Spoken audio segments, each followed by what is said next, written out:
Satan, Satan, Satan, our Lord and Master, I acknowledge thee as my God and Prince. I promise to serve and obey thee as long as I shall live. I renounce the other God and all the saints. Don't listen to them! Don't listen to them!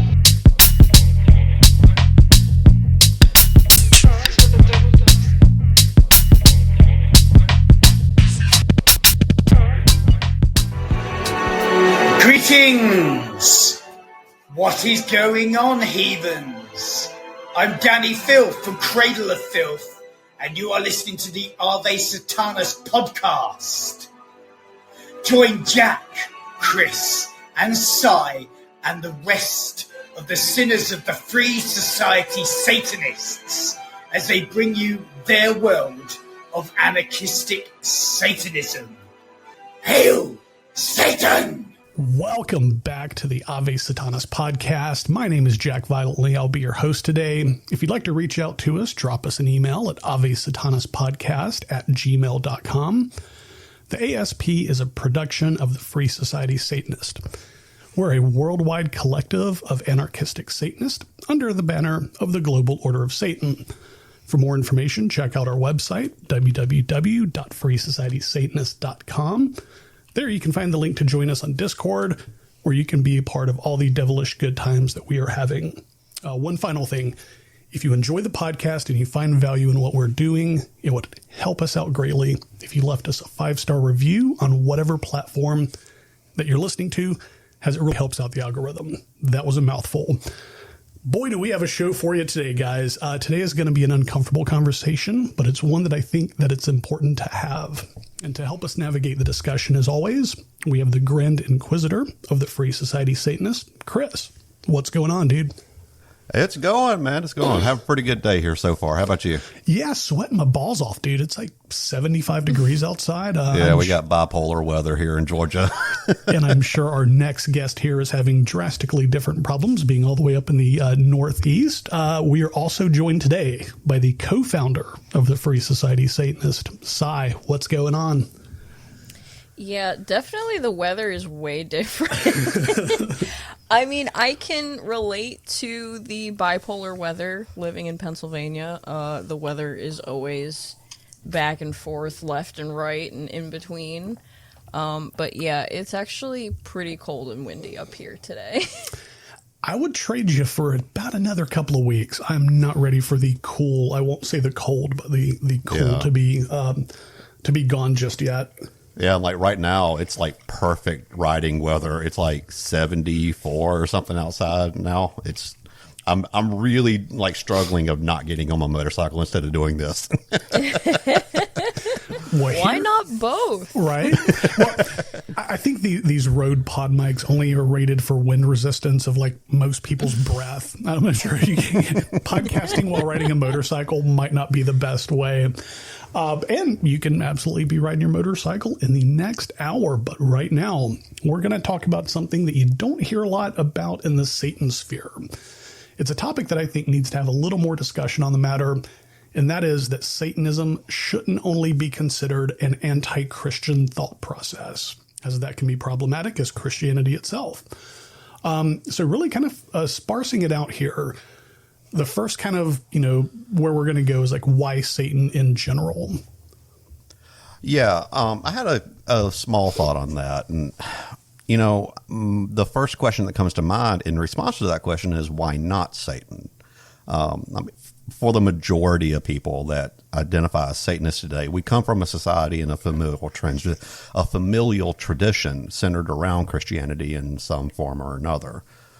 But for those of us who don't, for those of us who do, when we started to rebel against those traditions, what figure was there for us to latch onto? A lot of us, started out through questioning and then into eventual atheism, perhaps. And at a later time, we were exposed to the idea of modern Satanism.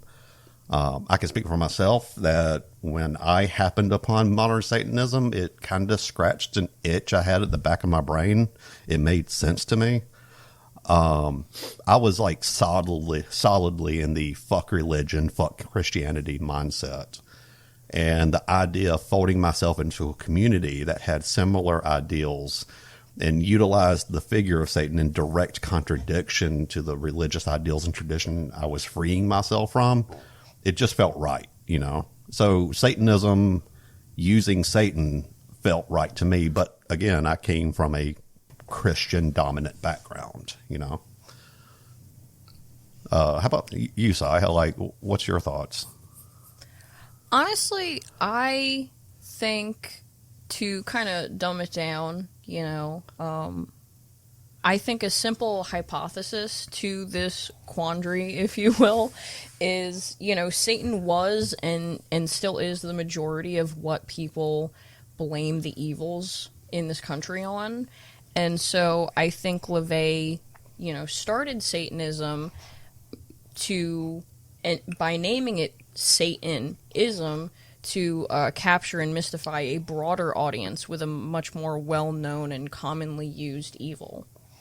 Yeah, like wasn't it LaVey that said Satan has kept the church in business all these years? Yep. Yeah. But in reality, though, the evils that cause the most problem with people in today's society come from more benign places, and those places are a lot closer to home. You know, it's easy to blame Satan for the problems because they don't want to, or they're too afraid to confront what's right in front of their nose. So, the question for me, why Satan? That's a good one, because it's kind of a self-imposed problem. When Satanism really first came to prominence with LaVey, he fashioned it to be like a mirror, showing you the ugliest parts of society back to you. So the whole, you think this is what Satanists do. Well, we're going to be that. That mentality is what shaped the idea of what it is even to this day. So in today's context of us trying to push it more towards the voice that speaks up and fights along the tyrannized and the oppressed, that may take a decade or two, before the public perception of Satanism really changes. But yeah, blaming your problems on Satanism when it really comes to poor planning or corporate greed or religious greed or whatever, it's really easy to blame it on Satan. And I really enjoy, when you watch the Super Bowl, the winning team, they always thank God, but the losing team never blames them. Yeah. It's that type of thing. That's a good point. Yeah. That's a good It's point. well, we lost. Fuck you, God. You're the reason our kicker lost that that 35-yard field goal. It's your fault, God. Damn you. Yeah, to one of your final points, it might take a decade for the public to perceive Satanism the way that we would wish them to. Should we even wish them to? That's a good question. Yeah, how somebody perceives you isn't your problem at all. That's their problem. I was more meaning for to quit blaming Satan for Amazon's problems or Exxon's problems or Walmart's problems or just organized religion. We have nothing to do with that shit. That's y'all over there doing that. Blaming Satan for the existence of people that are not white, cis, hetero male. Exactly, yeah. Too many brown people in this world. That's a problem of Satan. Which, if Satan gives us the best parties, the best drugs, and the best music, hey, man, give us more brown people, dude. We'll fucking take it, man. Party on, man. Party the fuck on, dude. Hey, I have been trying. Look, we had the discussion in Discord the other day. Us white people are people without color. There's a lot fewer of us. What was that statistic? I think it was it's between 8 and 10% of the world's population. Okay. Yeah, is white, and we consider ourselves the majority. How very fucking blind of a thought is that? Just a little egocentric. Just a little bit. Yeah, egocentric. so a little background context on that. I had a TikTok that I saw, and I posted it in the Discord, and it was this Indian comedian, and he's like, why don't we just, why are white people just the default? There's people, and then there's people of color. Well, why isn't it just people and people without color? Right. Yeah. Because white people are not the majority in the world. We are the anomaly, and as a proud PWC, wait a minute, that can go real bad real fast. I think I'm probably going to stop. I don't want to get on my soapbox. Disregard. Never mind. Back away. So, getting back to our discussion. Yeah, right. Which, coming up into the next segment, it is it's a very good topic to get back into. Yeah, it's a good segue we just had. So why is it problematic I meant that to do that. we call ourselves Satanist, or why Satan? Why is that problematic? Sai, you got anything? Yeah, I mean, honestly, for what it is, I don't think the term Satanism is problematic. It was made when it was needed, and we continue to use it because it continues to have a use. It doesn't make the term less valid, and, it's spreading to more people with broader life experiences now. And so, if anything, it makes it stronger of an idea that it can reach a larger audience. However, with that in mind, we have to be very mindful of that powerful reach that it has, so we don't alienate people coming from other religious backgrounds as well.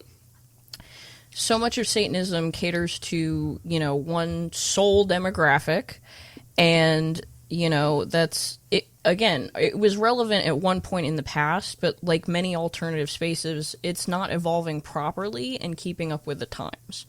So, I mean, at least in general, alternative spaces, they seem to be catching on, thankfully, with, post-millennials.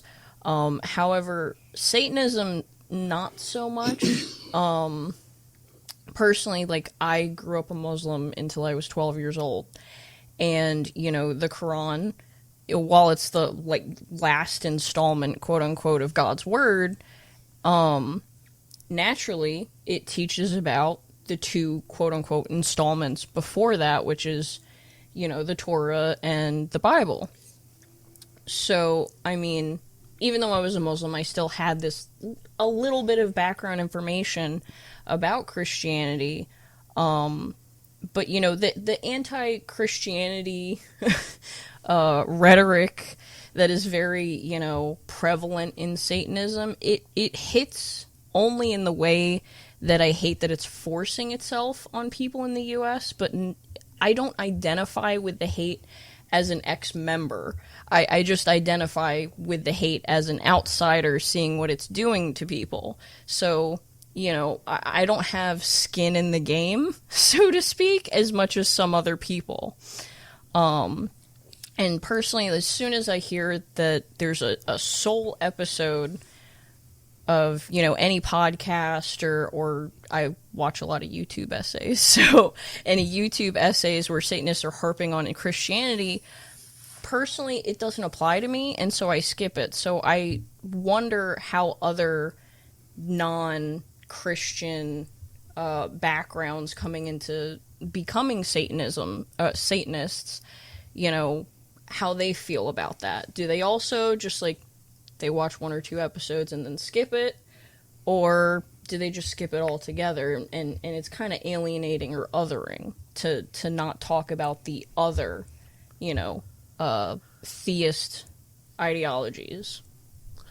Yeah, I kind of took this question a bit different than you did, and I think the better question is, is calling ourselves Satanist problematic, and if so, how, right? And, I kind of feel like it's a valid criticism to say that constraining ourselves to calling ourselves Satanists can lend itself to a form of erasure for those people who are with us, who didn't take the same journey out of Christianity or a Christianic background or an Abrahamic religion background. We got a lot of people with us who are never exposed to or pressured to be part of an Abrahamic religion. They were probably exposed to, but maybe they didn't come from a family that pressured them into that or raised them in that. So the figure of Satan, as defined by the Christian dogma, doesn't carry the same amount of weight. But I mean, for me, broadly speaking, I think attaching a name to a thing gives gravitas to it. So by calling ourselves Satanists, we're depending and operating on and within the connotations that it implies to the religious.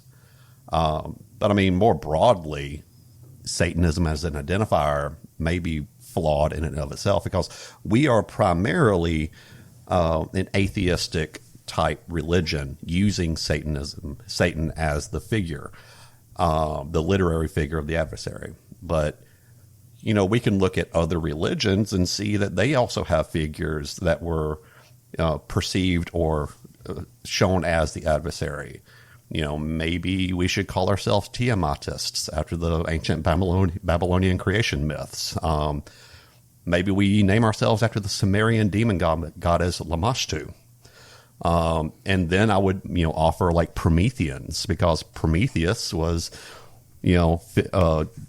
written as the one that went against the divine order and gave fire to humankind, and there's a good parallel there of Satan is the one that went against the divine order to give humans knowledge through the forbidden apple. I think Satanism, it's more of an ethos, right? We don't need to get too caught up on the word Satan when we have a broader goal in mind. It works for us because it works on the religious. For better or worse, Christianity, at least in North America, is the predominant religion, where the highest collection of people who identify as Satanists exist. So it fits, even if it's imperfect. I don't know, like, at the end of the day, I kind of come down to, like the playwright once wrote, what's in a name? That which we call a rose by any other name would smell just as sweet. So that's kind of where I'll land on it. I don't know if it's problematic, but I can definitely see the argument that it is, So, Jack, did you have anything, or? No, I think you pretty much hit it on this. So, we've kind of talked about, why Satan and why is it problematic.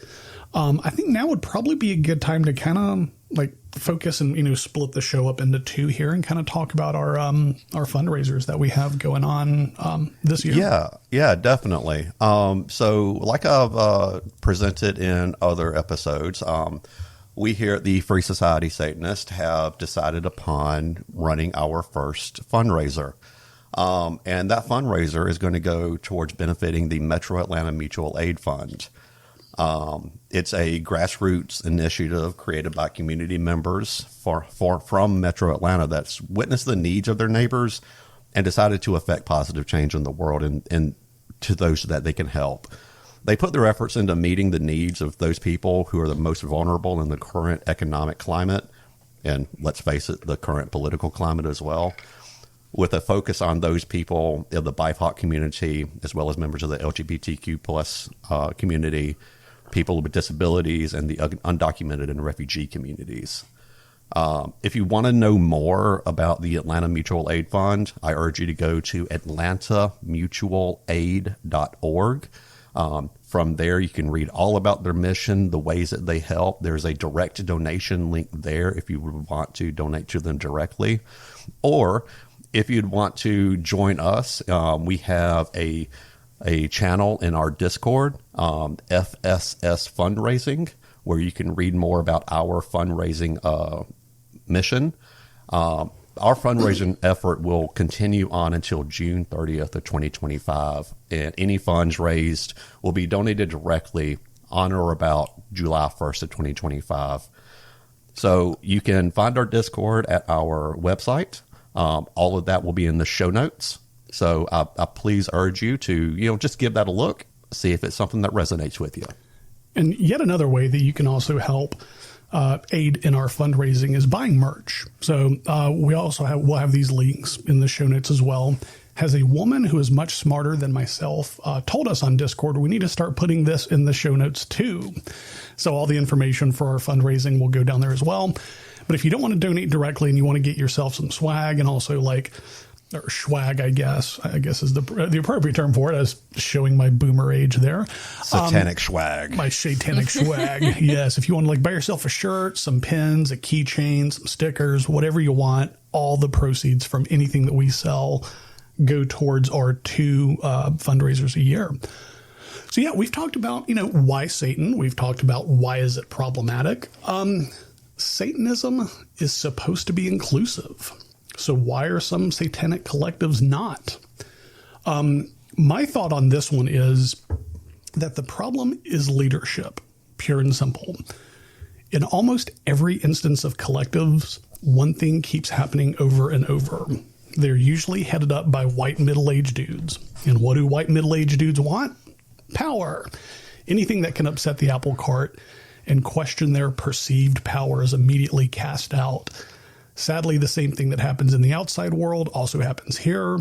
I swear I'm going to get this etched on my fucking tombstone when I escape this mortal coil, but as I've said countless times on this podcast, modern Satanism is about joining the fight against tyranny and oppression and fighting alongside those who have been trampled by that system. The underserved communities. How can you be inclusive and fight to lift those voices only to keep them from having a say in the most inclusive community out there? If there's one thing Satanists hate, it's a hypocrite. By silencing and ignoring those voices in a lens of Satanism, you are being just that. Very, very well said, I think. Yes. Like for me, as Satanists, we've made a choice to be part of a marginalized group. It is a choice that we actively made. We chose to set ourselves apart from that prevailing religious choice of our culture and society. We've chosen to attempt to strip away and free ourselves of our own personal journey through, into, and ultimately out of religion, and step forward into what we feel to be an enlightened path. We chose to join a community of like-minded individuals while knowing full well the potential social, cultural, familial impacts that may come from that choice. Like, across the vast majority of modern non-theistic Satanist spaces and organizations, we openly profess an ethos that speaks to radical self-reliance, acceptance, as well as providing a helping hand for those that would choose to join us there. But unfortunately, sometimes that doesn't happen in reality. We have, sometimes like you can't be a true Satanist if kind of, and I've seen that play out in some satanic spaces. The FSS's own first, third, and eighth and ninth principle kind of speak to that ethos within our own community, if you can read between the line. And yet the very people who would profess those ideals are sometimes the one that break that covenant. For instance, like there's this thought process, like I was saying, the no true Scotsman process. Like, you cannot be a true Satanist unless X is always true. I've seen in some satanic spaces where somebody may come in and say, oh, I came from a background where I was not religious. My family was not religious. And then for some reason, I've seen a couple of times where people have given them a little bit of a minor shit about that. Mm-hmm. As if like they have to be a true Satanist, you have to come from some sort of religious trauma. Right. It's fucked up. And really, I suffered for this. So should you. Yeah. Like, It was the episode that I did with Tomaway from Hell Philly, where she was talking about, like, she just pulled her lawn chair up and sat at the starting lines of Satanism and said, oh, cool, I like this place. Didn't come from religious trauma, didn't come from societal trauma. Both, like, from what I remember, all of, like, her parents and her grandparents were just largely, like, atheist. So, yeah, it doesn't have to be that somebody finds Satanism through religious trauma. It just kind of maybe is the way for most. But yeah, treating those people who find it honestly, who didn't have religious trauma, it should be looked at as like, okay, cool, you didn't have to suffer like the rest of us. Awesome. At least there's somebody here who has like a little, like more of a level head, rather than like torturing, like, well, you're going to suffer now, goddammit. Like, like, I don't know. That idea is just stupid to me. I don't know. Yeah. And it's one of those things, like, ultimately, I think it stands to be said that Satanists as a whole have an elitism problem, and it's fucking vile, and we need to choose to be better within ourselves. If somebody new comes in, give that helping hand. Right. If somebody has questions, give that helping hand. You know, there's no fucking room for us to be elitists just because we have chosen to be part of a community that's supposed to be scary or whatever, you know. Well, we could look down on other people, but to look at fellow Satanists the same, like we're all here for the same thing. Like I look down my nose at people who strictly just hold on to like that last religious thing because it helps them get through the day. Not really. I'm saying that a bit tongue in cheek, but yeah, like looking down on your fellow Satanist who maybe isn't at the same, like they're just coming into it and you being into it for like a couple of years, looking down and like, oh, well, he doesn't know this or she doesn't know that. That's fucking dumb. Like they'll get there eventually. And why don't you damn help them? You know, instead of like looking down on them like you've reached level 666 Satanism. Good for you. You got a fucking badge. Like, You've reached the highest tier of unenlightenment. Right. You have beaten the final boss. Good for you. Like, whatever. When you reach a certain level of Satanism, do you get like a special attack or something? Right. Like, do you have to roll for perception? Come on. Roll 3 6s for triple damage. Yes. But, so my question is, why does this even matter? What are we doing here? Why does this even matter? Well, I mean, you know, we could harp on Christianity, right? However, it's been done. One leg of the horse is being beaten when we have the entire horse to metaphorically beat. Let's beat the whole horse. So, exactly. Like if you're gonna do it, do it do right. the whole thing. Don't half-ass two things, whole-ass one thing. Yes. Exactly. I'm sorry. So, you know, the true crux of the matter is Satanism is not just anti-Christian. You know, again, I grew up Muslim until I was 12 years old. I, you know, come from a very different background than probably, I'm going to throw a number out there. I don't know this statistic, but like 90% of Satanists at this point. I come from a different background than an anti-Christian background.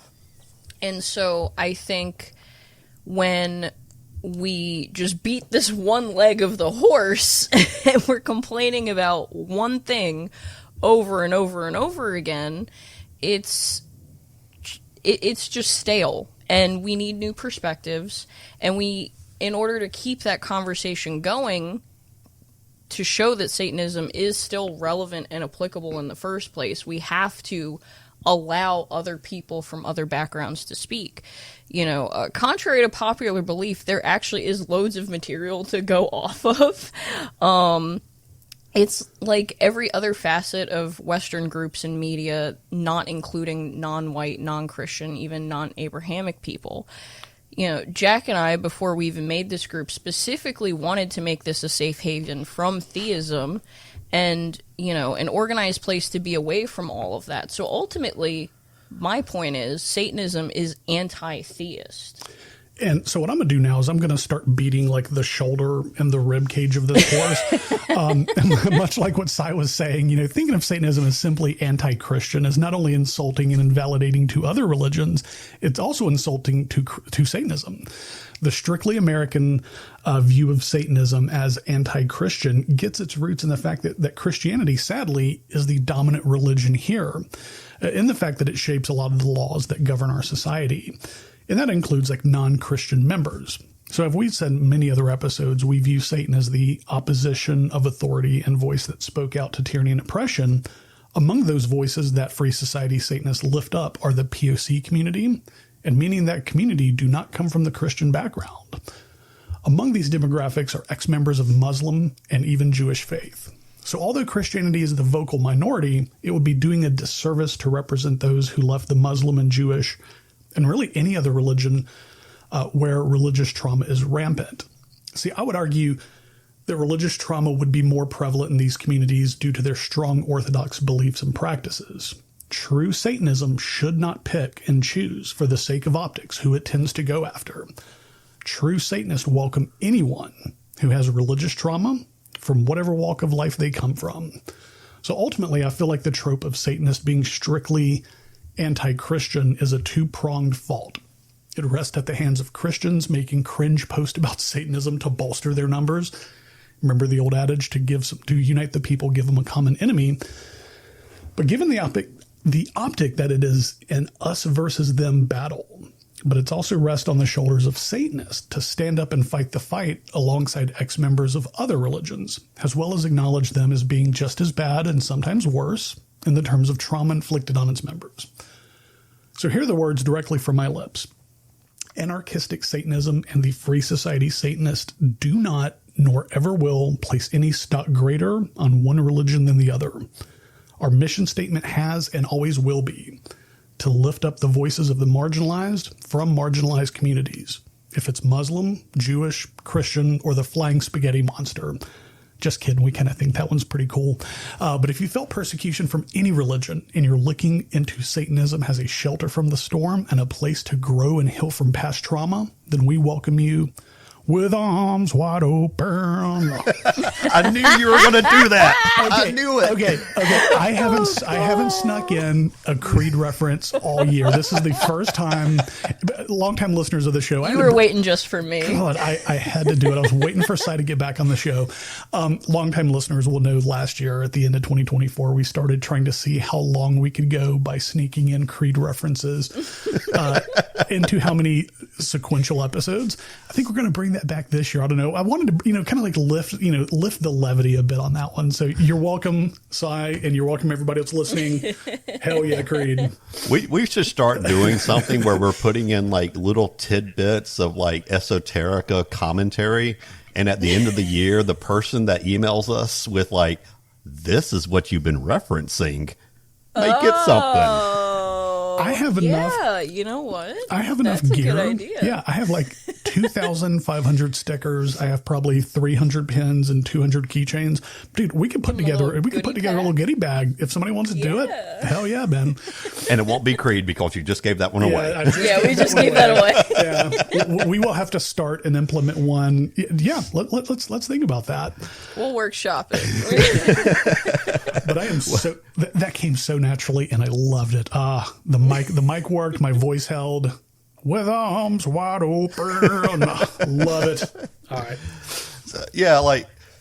So obviously, we've talked about all this, and I did have a question before I wanted to get kind of into what, I have written down most of my responses. So but this is not part of my response. And I wanted to get into this because it's something that Sai brought up, and it's something that Jack touched on. What do y'all think about the idea that potentially some of the reticence that people may have on openly attacking Jewish or Muslim faith in lieu of just going after Christianity could be maybe some remnant of not wanting to be perceived as racist? That's a good question. Yeah. Honestly, as the resident woman of color on this podcast, I think if there is... Now, I wouldn't call it attacking. I actually have a very good friend who is Muslim. She's very loosely a Muslim, like she's not fasting right now. But, she does pray. I think the last time she went to a mosque was maybe 2 years ago. So very loosely, but it's there. I think the word attack is very harsh. I think critique on an academic standpoint is, more than valid. If we're going to critique something like how women are treated in, Islamic countries, that is a very valid critique. However, if we're going to start attacking groups, that's completely different. For me, as a Satanist, personally, I don't have a problem if somebody has a different faith. I have no issue with that. My problem is when it starts getting forced onto other people. Then we have an issue. Or if you're hurting someone in the name of your faith, religion, whatever, then we have an issue. So I don't think that, you know, I don't think the end goal of Satanism is completely demolish, you know, any type of other faith whatsoever. Because I think that just makes the world a really pretty place, is everybody's got different, you know, points of views and backgrounds and faiths and all of that. And we can, you know, in a perfect world, in my perfect world, we would all be, you know, singing Kumbaya or whatever and making s'mores together. Yeah. However, you know, that's not the case. And I do realize there's a lot of racists that are unfortunately in the satanic sphere that kind of use their little, I'd never peaked in high school, so I'm going to peak now, and use that kind of, you know, personality, if you will, to bully other people when they come into a satanic sphere. And most of those people are very racist, obviously white men. And unfortunately, that's the majority of a lot of satanic communities. And when you have that, with the incel problem that we have in this country, you know, we have the perfect storm of, all of these edgelords are now going around and attacking people. So I don't think to bring it all to a close here, I don't think attacking is the proper word for it. If there is attacking, 100%, that racism. Absolutely. But I think what sets Satanists apart from a lot of other religions and religious organizations is the fact that we pride ourselves on being intellects and you know, academics, if you will. And so I think, why not use that to our strength and start critiquing things, you know, as it is, instead of critiquing cultures and the people, critique the harmful practices. Right. Very well said. I totally agree with you. Like, and when I asked that question, I did use the word attacking, and I didn't think about that word when I asked that question. You know, to your point, I probably should have said critiquing. But yeah, absolutely. I 100% agree. And really, like, you know, the people that we go after, I think it bears distinction, you know, like, a good philosopher and great mind of the 20th century, George Carlin, has said, you know, religion is a lot like having a dick. It's good to have. You can be proud of it. Don't go waving it around in public. And for God's sakes, don't go shoving it down kids' throats. So the people that we go after, the people that try to make Christianity or religion A, B, or C somebody else's problem, if they're just proud to be their religious nomination and they just go about life and do no other harm than that, then good, man. Like, congratulations, you found something to get through life. Not everybody does.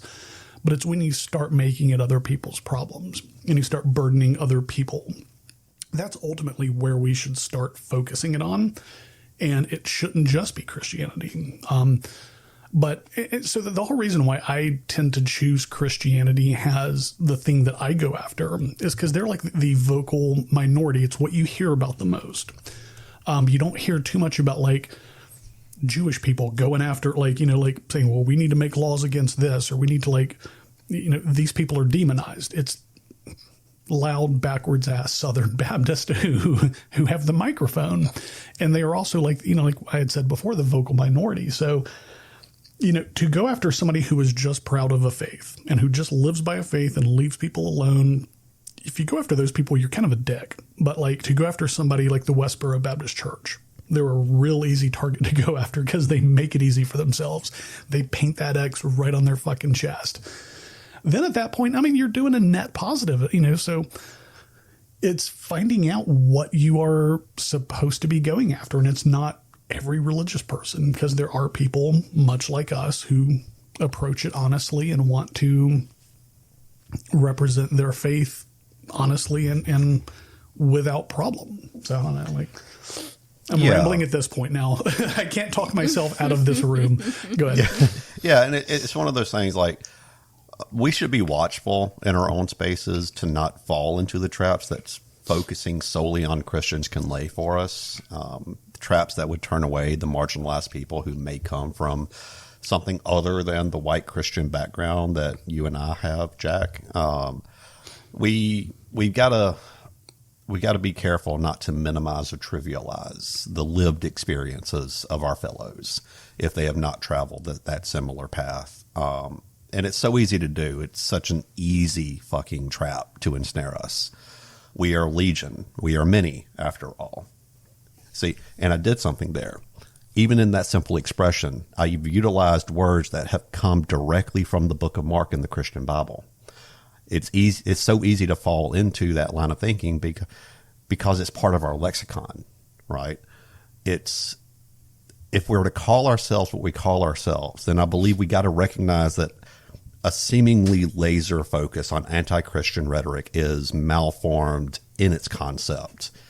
We are truly, like Sai and like Jack has said, an anti-religious, anti-theist organization and mindset in general. We've got to change our own thinking, model our baser instincts, and measure our hand in order to strike at the thing that we actually care to, which in my opinion is the breaking of chains that bound us once to religion, and breaking the chains that religion has on the society that surrounds us. Whatever religion that may be for you, whatever pathways that were set for you by familial or societal tradition, ultimately you got to understand and you got to remember that it was us that found the pathway to where we are, to where you are today. In your journey through Satanism, or if you're listening to us and you're just curious about Satanism, or you're curious about questioning, you are the one that has done that work. Even in Satanism, a lot of us still have a lot of deprogramming to do on ourselves. Too many of us fall into those traps. Too many of us find ourselves temporarily blind to the overarching truth that what we do is for ourselves. And that, at least on some level, we are a satanic community to satisfy a human evolutionary need for community and fellowship, I think. In our numbers, we have representation of all facets of human existence. We've got to see that. We've got to understand that and not be so myopic in that we find ourselves even unwittingly marginalizing the voices of those who would come maybe from non-Christian spaces.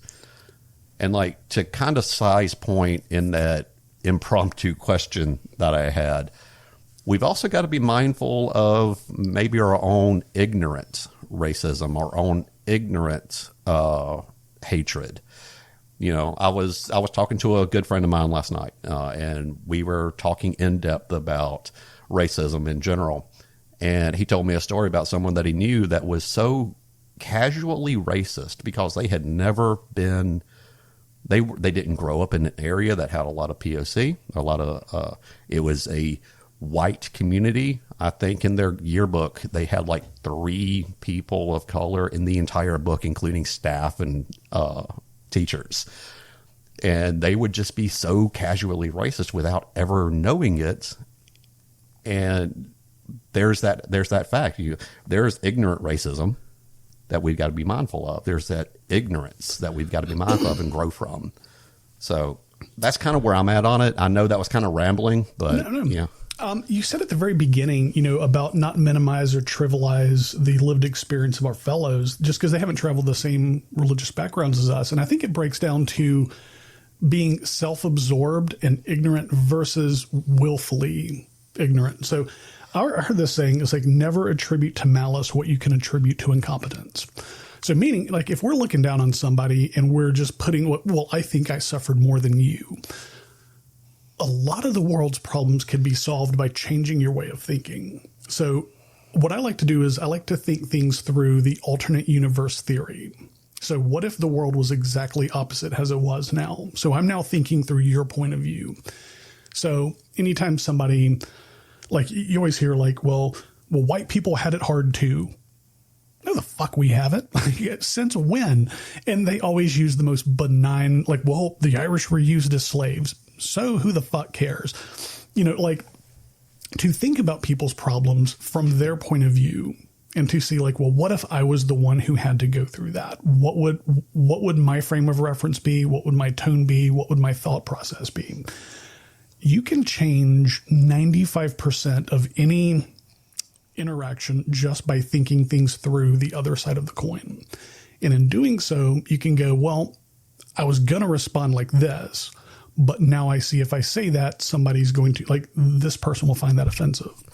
So, you know, the trivializing and minimizing the experience of our fellow people can ultimately be negated if you just simply think about things through the other person's perspective, which most people, a lot of people in today's world, are unwilling to do.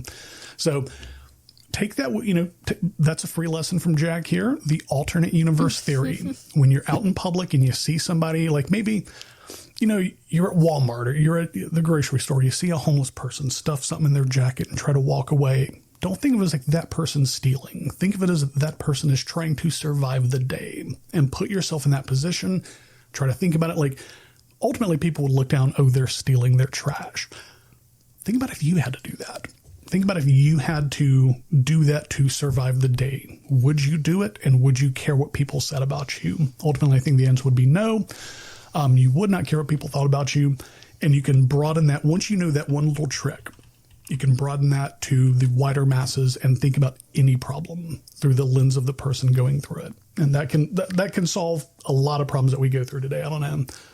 I think to add to your ignorant racism, you know, point, the way that, and I mean, I'm not saying I'm perfect by any means whatsoever. I've had instances where people come up to me and they're like, hey, did you know that this was like, this certain term was a slur?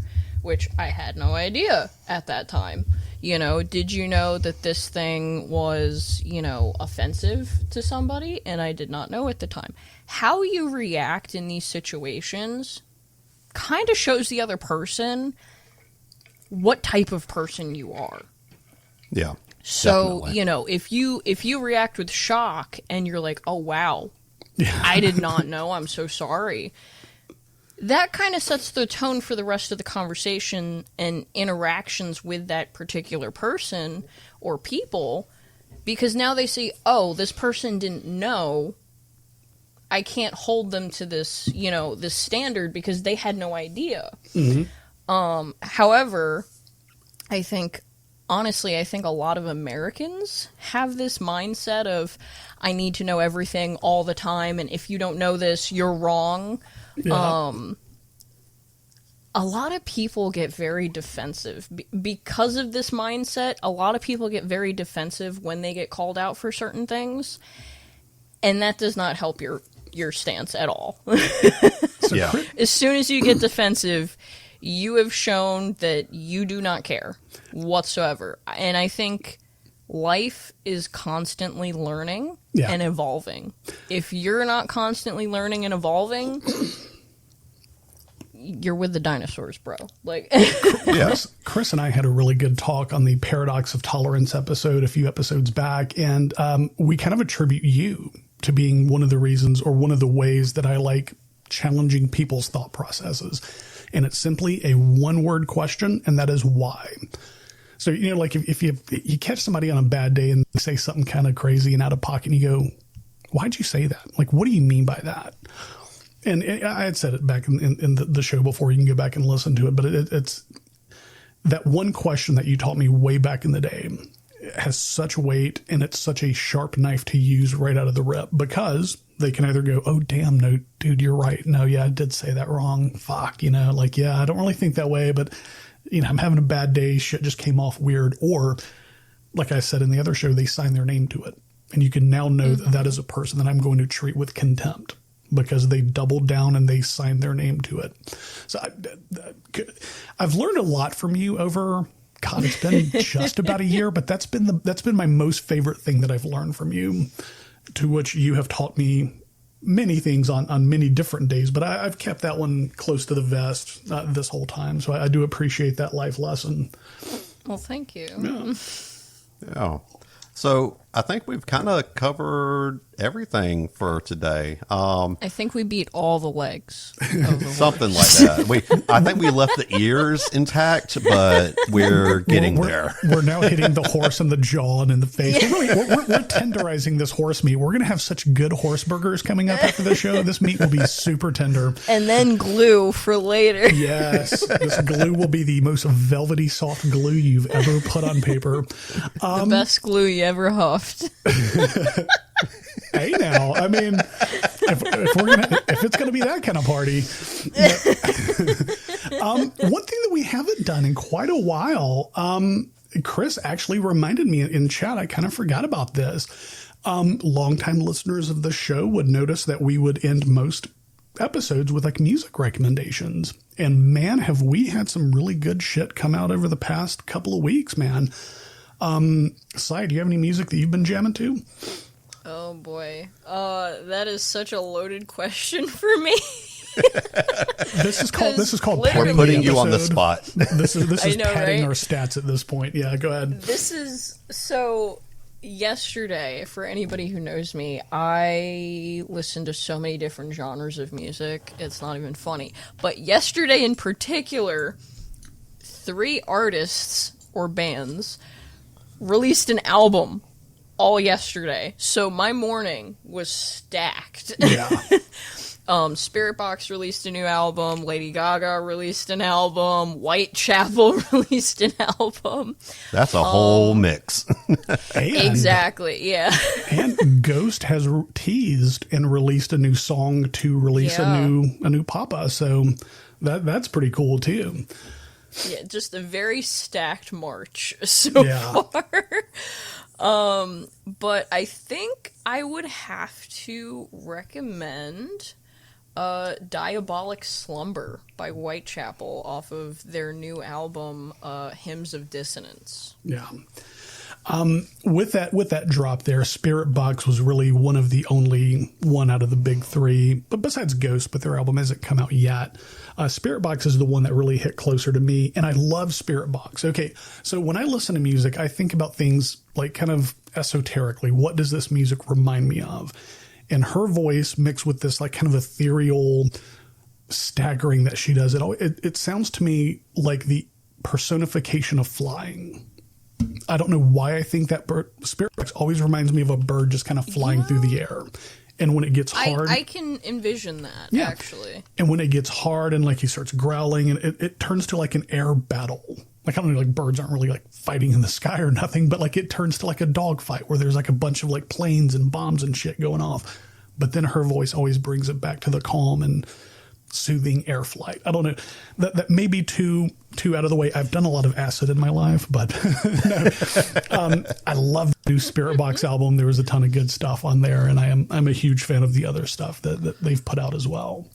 I think Black Rainbow was probably my favorite on that album. Keeping Sweet wasn't too bad. That was just because I know like kind of the nod they were giving to the Mormon faith. That was a song that like Keep Sweet was part of the Warren Jeffs.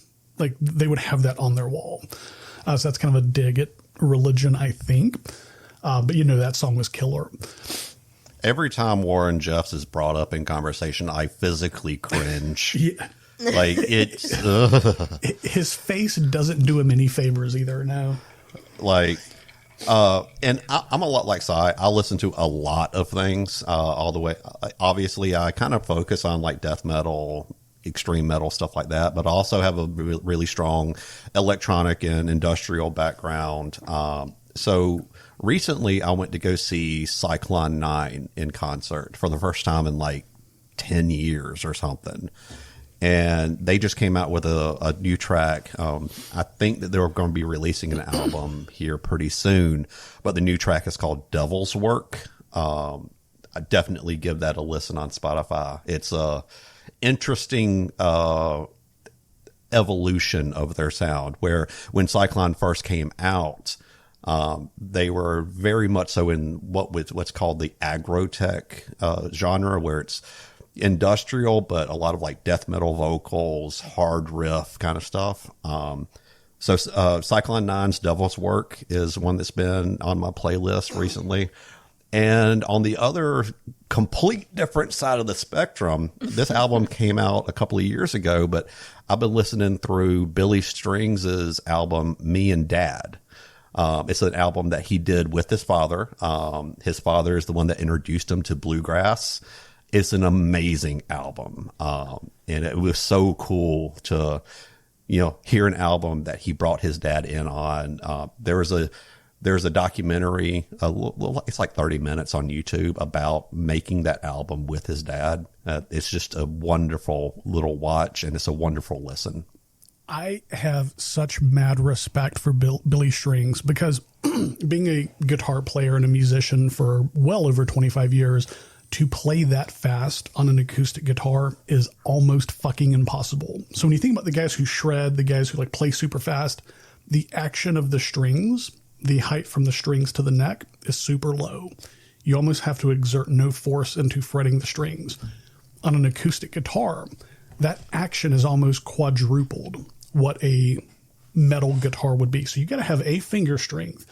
And to be able to play that fast and press the strings down that hard, he's a monster, dude. Dust in a Baggie was the first song that I had heard from him, and it quickly went from there. The Fire on My Tongue is a great one.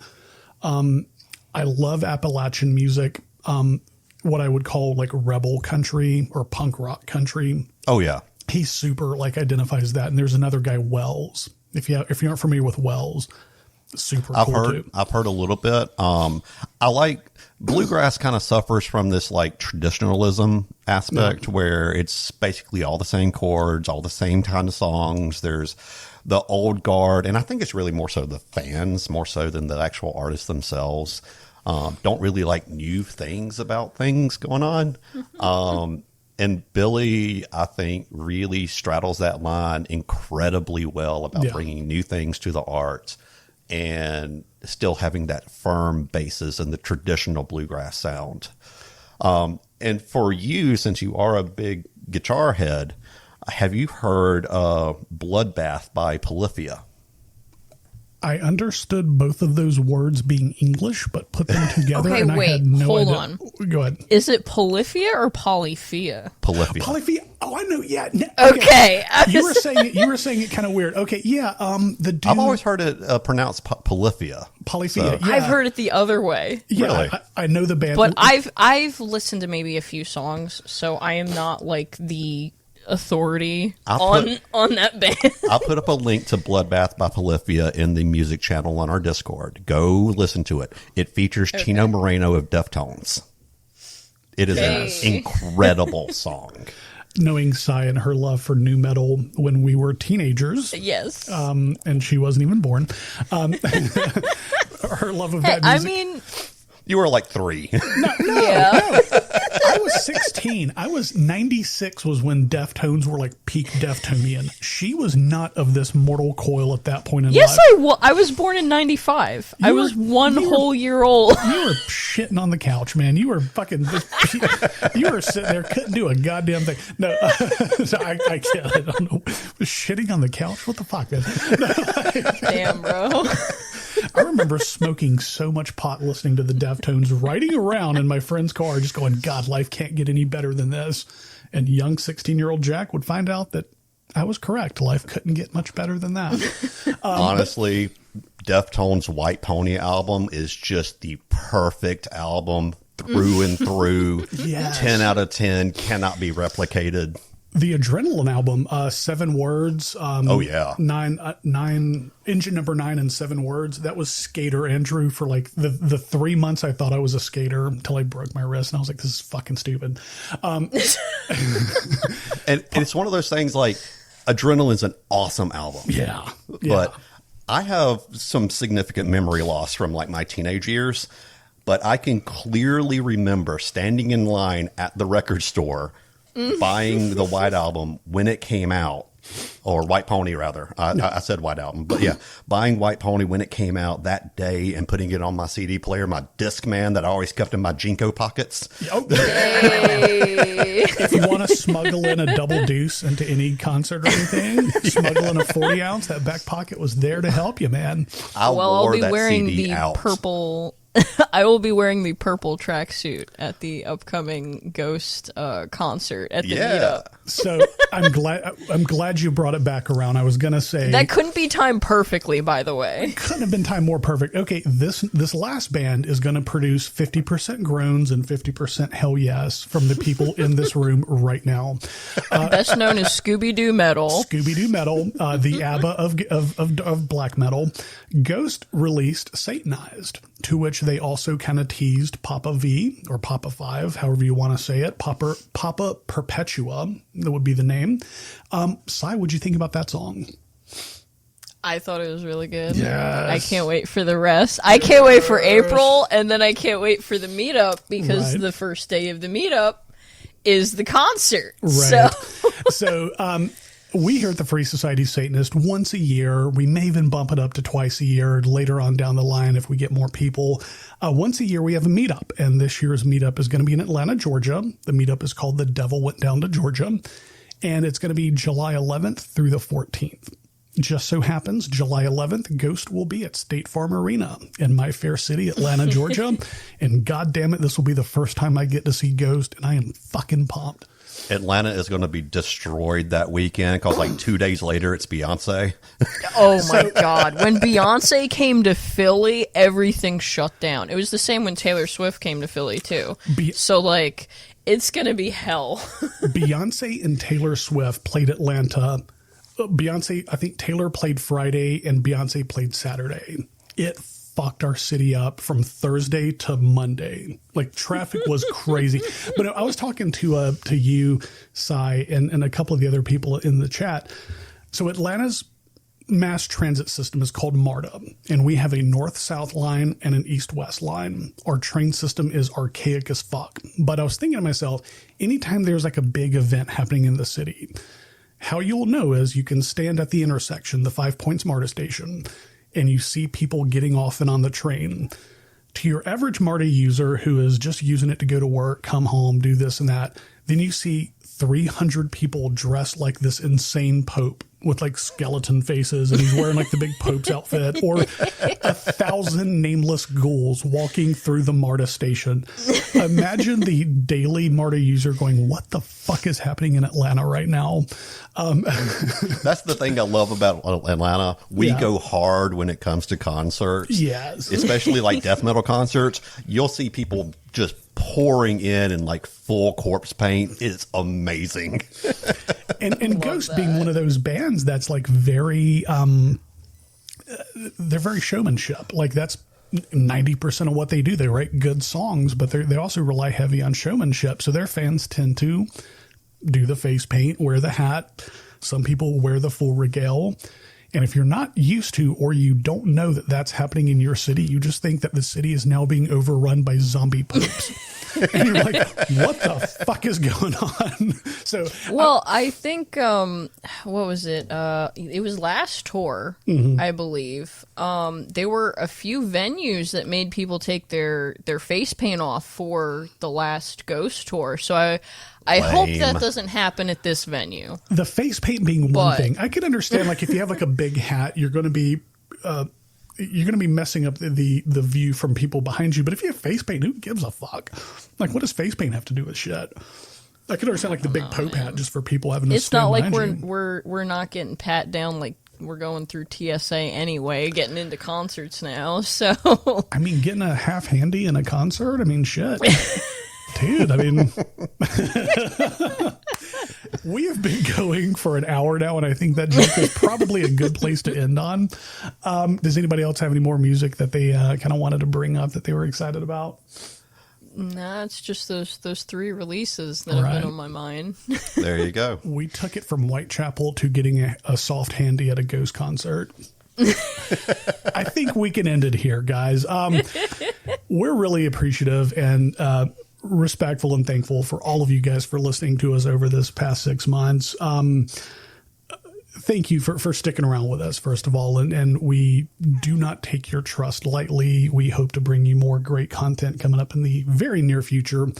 But until next time, guys, hail Satan and hail thyself. Deuces. Boy.